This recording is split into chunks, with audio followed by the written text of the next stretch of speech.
afternoon, good evening. Whenever you are listening, you know that it's good because it's Chisa Pennix-Brown of Lady Bizness, and I'm here with Give It to the People Radio. So today I am interviewing Miss Dahlia Ashford, and I have the pleasure of meeting her because we're at the Glow Getter photo shoot. So she said she saw the event on Facebook and she was like, she knew she needed her photos, but she is looking awesome. So first off, Dahlia, thank you for coming. And what did you think about the photo shoot experience? I felt like it was an awesome experience. I felt brand new. I felt alive. I normally don't, do photo shoots. I'm really introverted, but I really felt like I was on top of the world, like a brand new person. Like, I'm here, my brand is here. This is what I want people to see when I talk about my business: transform, evolve, transcend.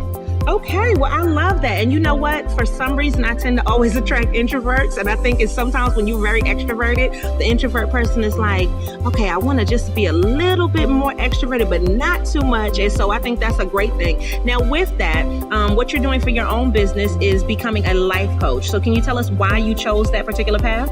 One of the reasons that I chose to become a life coach, because I feel like I give advice naturally to people. I don't make suggestions or tell them you need to do this, but I break it down in a nice, cohesive way. Well, if you do this, it may work out this way. I talk about the consequences, some of the results, and everything. And I currently work with college students. I've been working with college students for the past 9 years, and so I use some of my own skills that I've learned over time. And so this past May, I became a certified life coach through the Life Coach Institute of Orange County. Okay. And so congratulations on that. Thank you. And so I wanted to, put that certified professional, that CPC designation behind my name. So certified professional coach.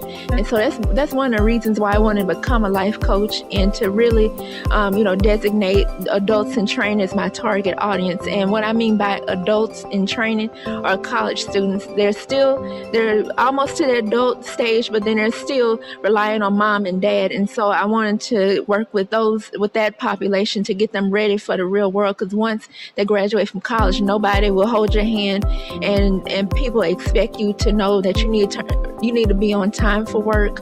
You need to pay your bills on time. Nobody's going to wake you up for work. So just some different skill sets that I think our students need to be prepared for, especially within the African American community, as well as persons of color community. We don't have that advantage as a majority community, where we already have a legacy of wealth. And I want to help adults in training start early, so and when they become adults, 40s, 50s, and 60s, they will have a cushion for retirement, cushion if they emergency fund or rainy day fund, different things like that. Just get them in that futuristic perspective.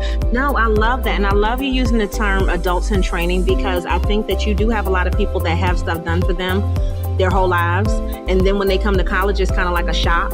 So by you working with that particular population, I don't see that many people, going for that particular target. Now, you're currently at North Carolina A&T State University. Yes, I am. Yes. Okay. Aggie pride for all of y'all Aggies out there, even though y'all know I'm not an Aggie, but it's okay. Listen, Aggie pride is worldwide, so I can't ever deny the Aggie pride. And I do love A&T. So one of the things about being at an HBCU, would you see that, would one of your targets be specifically to work at HBCUs or with just college students in general? Just college students in general, because our African American communities everywhere. Yeah. HBCUs, predominantly white institutions, Hispanic serving institutions, you name it. So I just don't want to limit it to HBCUs, but I see it's a need there. But I want to make sure I target our population, make sure that we're successful, and from there they can just kind of. I feel like it'll be like the snowball effect. Yeah. You help one, and then they tell somebody else about you. You just kind of snowball into the community where, okay, we have this person that can break it down to our students, to our, I don't want to say children because they get mad about that, but to our young people, as they say in church. Young people, the youth. The youth.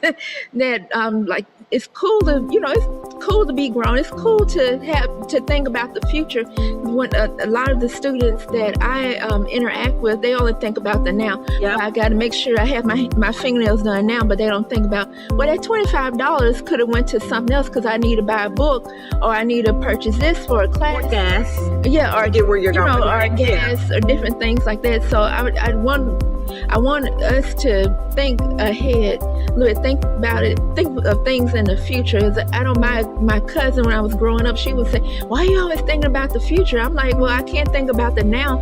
I have to think about, like, what do I want to do? What age do I want to be when I retire? How much do I want to have in a I call it fund.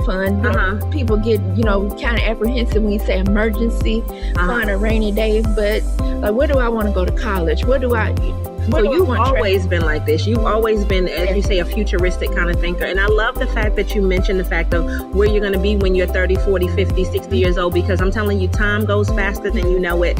And I don't think that they really grasp that those 4 years at school go by so fast.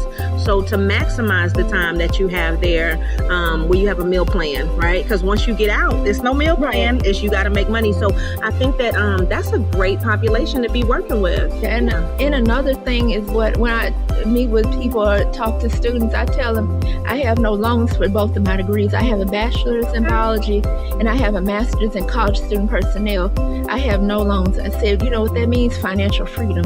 Yes. And so I hear a lot of my friends talk about, well, I have to pay on this loan. And so that's negating them having families, starting families, buying a house, investing. Because they're thinking about still paying on the student loans that they have. And I'm going to be honest with you, I have some student loans out there, honey. Y'all can come get this if you need it. But it's one of those things where I guess it was easy, right? So by you and now being grown and knowing what student loans are and how much they cost and the effects of them later on, I would definitely tell people don't get student loans. You know what I'm saying? But I think it was one of those things where if you didn't know it was an easy thing to obtain, just sign the paper, just put it in and you get that money. But you're giving us a different perspective on it of how to go through college, not owe anybody money when you leave out, and then be more financially stable. And so you're really giving us life lessons that really reach a whole lifespan and make a big difference because, wow. Yeah, you want to travel, but you have to pay $400 in student loans. And that's your money that you could have been traveling with. I love that, though. It's a great perspective.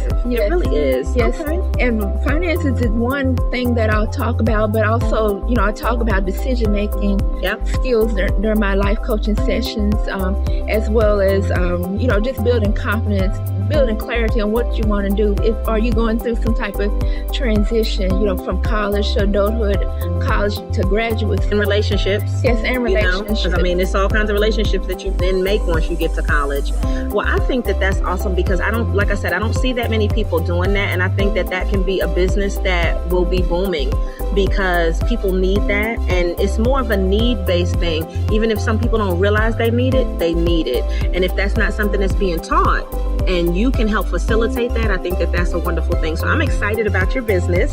And everybody, you'll be able to find her photos from today and then also her social media and contact information at giveittothepeople.com. So I want to always encourage you guys to make sure that you show up and show out and always give it to the people. We'll see you next time, guys.